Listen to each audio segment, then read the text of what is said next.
Good morning, students. In today's class, now we are going to discuss about issue of shares. What is the main purpose for issue of shares?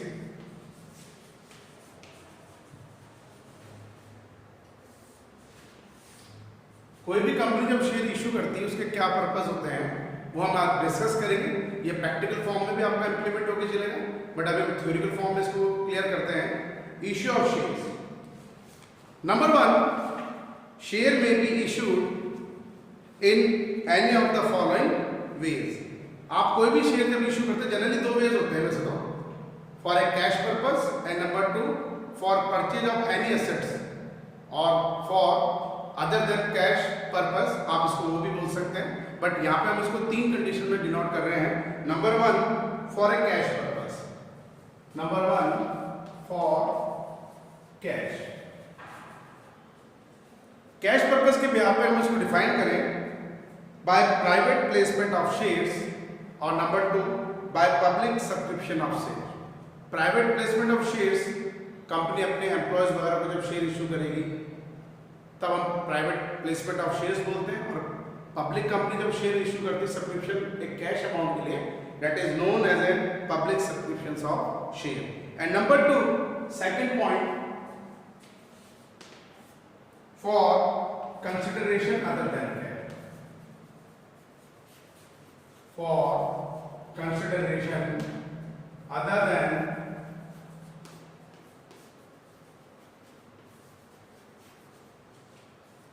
किसी running nature के business को purchase करा purchasing company ने, तो cash payment करने के बजाय assets purchase करा और कंपनी ने उनको शेयर इशू करे, या इन केस कोई भी एसेट्स परचेज करती कोई परचेजिंग कंपनी या कोई कंपनी और अपनी वेंडर कंपनी को कुछ अमाउंट तो पार्ट में तो कैश पेमेंट करेगी और बाकी जो चीज़ है वो उसको शेयर इशू में करके चलेगी। ये थोड़ा छोटा टॉपिक होता है, सबसे इंपॉर्टेंट टॉपिक हम जो अभी डिस्कस करेंगे फॉर ए कैश पर्पस। पहला पर्पस होगा for a cash purpose and second purpose is for consideration other than cash. But first of all we discuss about for a cash purpose. Okay, for a cash purpose 3 reason हमने इसमें लिए थे। Number 1 by private placement of share. Normal processing होती है, company private placement अपने employees वगैरह को, investors वगैरह को, जो उसके बेनिफिशियल वगैरह होते हैं उनको शेयर इशू करती है। तो थोड़ी थ्योरिकल फॉर्म में इसको क्लियर कर लें। Sometimes the promoters of the public company are confident of raising capital through private sources and contact.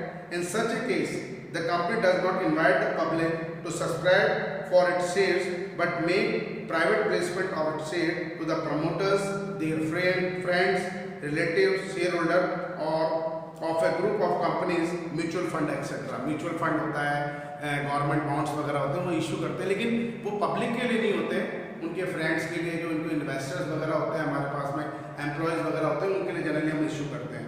In case of private placement of shares the allottee will not sell their shares for a minimum period of 3 years from the date of allotment. This period is known as lock in period. एक condition होती है lock in period की, lock in period.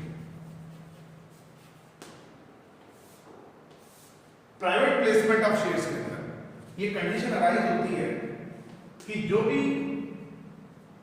Share holder है company के, उन्होंने अपने friends को, investors को, एम्प्लॉयज को शेयर इशू करा, बट वो अलॉटिंग जिस पर्सन को ये शेयर मिल रहे हैं वो 3 साल तक इन शेयरों को किसी और को ट्रांसफर नहीं कर सकता।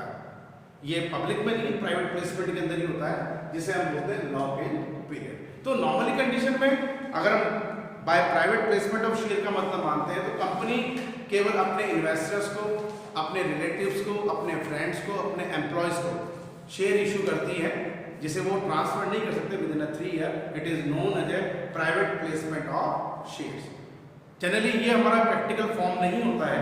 प्रैक्टिकल फॉर्म जो हम सेकंड पॉइंट करेंगे शेयर इशू करने का, वो हमारा सेकंड पॉइंट होता है, वो हमारे लिए मेन कंडीशन मानी जाती है। Number 2 by public subscriptions of share. सबसे इंपॉर्टेंट कंडीशन कि जो पब्लिक कंपनीज होती है अपने शेयरों को इशू करें फॉर ए कैश पर्पस के लिए, जो शेयर इशू करेगी ओपन मार्केट के अंदर, पब्लिक है, कोई भी शेयर के लिए एप्लीकेशन इनवाइट कर सकता है, एप्लीकेशन दे सकता है, अलॉटमेंट है, पैसा दे सकता है, कोई प्रॉब्लम नहीं है।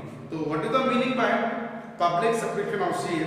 ए company has to follow the guideline, अपना guideline issued by security and exchange board of India. Short form में आप इसको सेबी बोलते हैं, सेबी कहते हैं, security and exchange board of India, that is known as SEBI guideline. And company act 2013 in respect of issue of shares, following steps are taken by the public company for the issue of the share to the public। ये सबसे important condition होती है जिसको हम practical form में लेके चलेंगे। एक बार मैं फिर रिपीट कर रहा हूँ, a company has to follow the guideline issued by the security and exchange board of India, that is known as SEBI, and company act 2013 in respect of the issue of shares. कि SEBI guideline के according company act 2013 के rules and regulation को follow करते हुए जितने भी हमारी public company अपने शेयर मार्केट में इशू करती है पब्लिक के लिए, लेकिन उसको उस शेयरों को इशू करने के बाद में कुछ स्टेप्स फॉलो करने पड़ेंगे। What is the steps? Number 1, to issue prospectus. एक बेसिकली एक प्रैक्टिकल फॉर्म होती है। अगर आपको किसी भी कंपनी के शेयर्स लेने हैं तो सबसे पहले आप उसके प्रॉस्पेक्टर को फिल करेंगे। जैसे कहीं भी हम जाते हैं, कोई एप्लीकेशन फॉर्म हमें फिल करनी होती है तो first of all we fill prospectus. ठीक है, हर कंपनी का प्रॉस्पेक्ट अलग अलग होता है, उसमें कंपनी का नेम, उसकी फाइनेंशियल पोजीशन, ठीक है ना, कि शेयर कितने में डिवाइडेड है, स्मॉल डिनोमिनेशन, क्या डिनोमिनेशन है, क्या फेस वैल्यू है, कितनी यूनिट्स है, ऑन एप्लीकेशन कितना पैसा डिमांड करेगी, ऑन अलॉटमेंट कितना पैसा डिमांड करेगी, इंस्टॉलमेंट जब आप पेमेंट करेंगे तो कैसे पेमेंट करेंगे, ये सब चीज़ प्रॉस्पेक्टर में हमें गिवन होती है जो प्रैक्टिकल फॉर्म में होती है। Number 2, to receiving application. आपने प्रॉस्पेक्टस फिल करा, आप डिपॉजिट कराएंगे कंपनी में, कंपनी आपके एप्लीकेशन को रिसीव करेगी, and then to make allotment of shares. अब आपको शेयर्स अलॉट होते हैं जिसमें थोड़ा मैंने डिटेल में आपको बता रखा है। To make allotment of shares after the last date of fix of receipt of the application money expires, the bank send all application to the company.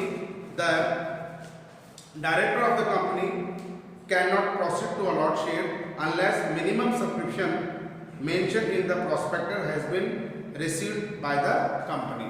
Company एक लास्ट डेट फिक्स रखती है इसके अंदर अपनी एप्लीकेशन प्रॉस्पेक्ट आप ठीक है fill करेंगे, एप्लीकेशन मनी आपको कुछ देनी पड़ेगी, डाउन पेमेंट जिसको हम बोलते हैं एक तरह से। एप्लीकेशन मनी के साथ में आपको सर्टन अमाउंट जितने शेयर आपको चाहिए उसके साथ आपको देना पड़ेगा।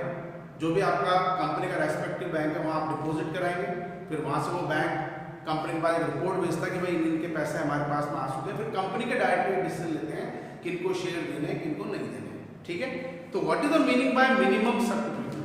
यहाँ पे मिनिमम जो सब्सक्रिप्शन होता है उसका मतलब क्या होता है? एक नॉर्मल कंडीशन में 90% ऑफ एप्लीकेशन कंपनी जितने प्रॉस्पेक्टर इशू कर रही है एटलीस्ट उसका 90% एप्लीकेशन मनी आना चाहिए ही चाहिए, जिसे हम बोलते हैं मिनिमम सब्सक्रिप्शन। अब इसको थोड़ा डिटेल में हम क्लियर करें। What is the meaning bye minimum subscription? Company act 2013 has not prescribed the minimum subscription. Company act 2013 में इसको नहीं बताया गया, बट हम अगर सेबी गाइडलाइन को फॉलो करते हैं, कंपनी एक्ट 2013 में मिनिमम सब्सक्रिप्शन बता ही नहीं रखा है, बट अगर सेबी गाइडलाइन के अकॉर्डिंग हम चलें तो उसके अंदर ये एक्सप्लेन कर रखा है। तो मैं दोबारा रिपीट कर रहा हूँ, company act 2013 has not prescribed the minimum subscription, however according to SEBI guideline minimum subscription has been fixed at 90% at the issue amount. Application आया उसका कम से कम 90% अगर एप्लीकेशन मनी इशू का जो कंपनी शेयर इशूड कर रही है उसका एटलीस्ट 90% एप्लीकेशन आनी चाहिए। फॉर एग्जाम्पल कैसे? कंपनी इशू कर रही है टोटल 10,000 शेयर्स और एप्लीकेशन जो कंपनी को रिसीव हो रही है 9,500 शेयर्स के लिए, इट इज 95% सब्सक्रिप्शन। 9,500 का 9,500 हम 10,000 कैलकुलेट करते हैं तो ये आता है 95%। तो एटलीस्ट 90% तो चाहिए, बट कंपनी एक्ट 2013 में इसको नहीं एक्सप्लेन करा गया है। But according to SEBI guideline 90% जो अपने पास में एप्लीकेशन आनी चाहिए इशूड अमाउंट का। As per the section 39(3) the company has to get minimum subscription within 30 days from the date of issue of the prospectus issue करने के विद इन 30 days के अंदर किसी भी कंपनी के पास में जो मिनिमम सब्सक्रिप्शन है वो अपने पास में आ जाना चाहिए। सेक्शन 39(3) में बताया जा रहा है, ठीक है ना। If the company fails to receive the minimum subscription with in the said period, the company cannot proceed with the allotment of shares and the entire application money must be returned within 15 days. अगर company के पास में 90% के लिए application नहीं आ पाती है तो company को ये सारा अमाउंट जो एप्लीकेशन आज रिसीव करा हुआ होगा वो पूरा अपने शेयर होल्डर को जो पब्लिक है उसको रिटर्न करना पड़ेगा, जिसकी इसकी टाइम होती है विद इन 15 days, 15 दिन के अंदर अपने पास में चल जानी चाहिए। If there is delay in fund, कई बार कंपनी रिफंड करने में डिले कर देती है, of such amount by more than 15 days, company shall be liable to pay it with the interest at the rate of 15% per annum for the delayed period. अगर delay कर रही है तो कंपनी को 15% पर एनम के हिसाब से ये रेट फ्लक्चुएट होती रहती है के हिसाब से अपने शेयर होल्डर को या पब्लिक को इंटरेस्ट पे करना पड़ेगा। That is known as a minimum subscription, जो इंपॉर्टेंट पॉइंट होगा हमारा प्रैक्टिकल पार्ट में भी।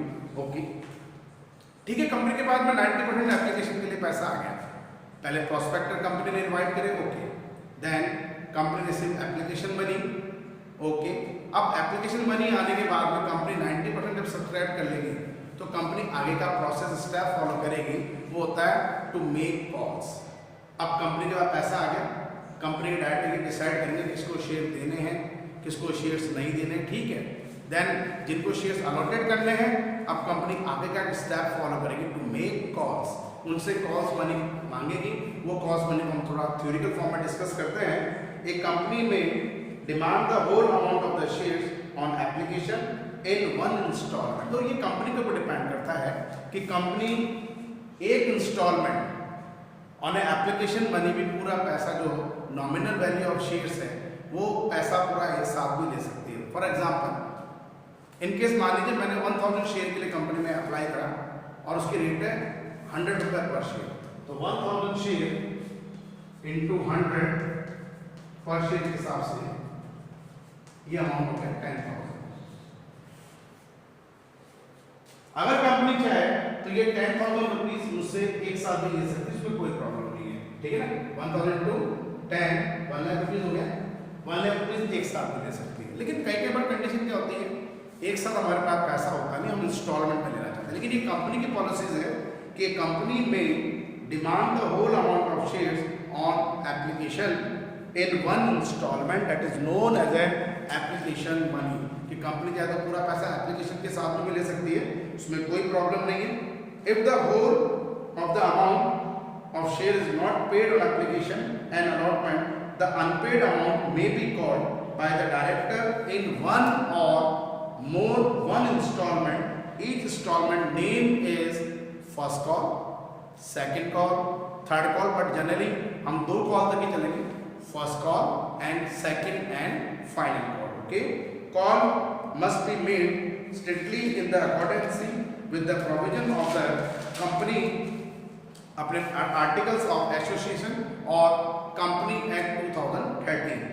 If the absence of the article of association the provision of table F, पहले टेबल ए थी बट अब इन्होंने क्या कर दिया, एसोसिएशन अपने आर्टिकल ऑफ एसोसिएशन अगर फॉलो नहीं हो रहा है तो according to table F schedule company 2013 shall be apply. यहाँ पे आपको वो अप्लाई करना पड़ेगा जिसमें कंडीशन है द प्रोविजंस आर। इसके क्या प्रोविजंस होते हैं, मतलब मेरी कंडीशन क्या होगी, first of all prospectus, company अपने शेयर इशू करेगी, प्रोस्पेक्टर इनवाइट करेगी, ओके। प्रोस्पेक्टर के साथ में एप्लीकेशन मनी रिसीव करेगी, okay. At the time of application company ज्यादा पूरा पैसा वन सम लम सम में एक साथ ही पेमेंट पूरा ले सकती है वन इंस्टॉलमेंट में, और उसी टाइम पे अलॉट कर देगी शेयर्स, जिसको हम बोलेंगे अलॉटमेंट। एप्लीकेशन एंड अलॉटमेंट, आपको शेयर्स मिल गए। अलॉटमेंट के बाद में अगर कंपनी इंस्टॉलमेंट में पैसा लेना चाहती है तो कंपनी इंस्टॉलमेंट को नाम देगी, first call, second and final call. Generally दो ही कॉल्स होती है, first call and final call. Okay, लेकिन अब यहाँ पे जो पैसा डिमांड होता है आर्टिकल ऑफ एसोसिएशन के अकॉर्डिंग होता है। अगर आर्टिकल ऑफ एसोसिएशन अप्लाई नहीं कर रहा है तो according to table F company act 2013 हमारे क्या क्या प्रोविजंस होते हैं वो हम क्लियर कर रहे हैं। Number 1, the amount to be called up either on application or on allotment or on any one call shall not be exceed 25% of the nominal value of share. ये सबसे इंपॉर्टेंट पार्ट होता है कि कोई भी कंपनी जब अपने share issued करती है, एप्लीकेशन हो, अलॉटमेंट हो, फर्स्ट कॉल हो या कोई भी कॉल कंपनी मांगी, तो एटलीस्ट 25% तो पैसा नॉमिनल वैल्यू का रिसीव होना चाहिए। जनरली कंपनी एप्लीकेशन के साथ में एक फिक्स रखती है कि जो भी शेयर की नॉमिनल वैल्यू है उस नॉमिनल वैल्यू का 25% हमारे पास में आना चाहिए। फॉर एग्जाम्पल 100 रुपीज़ का एक शेयर है, 25% मीन्स 25 रुपीज़ ऑन एप्लीकेशन आएगा ही आएगा। तो at least 25% nominal value of share, ये टेबल एफ में प्रोविजंस में आपको बता रखा कंपनी 2013 में एटलीस्ट एप्लीकेशन के साथ में 25% अमाउंट आएगा।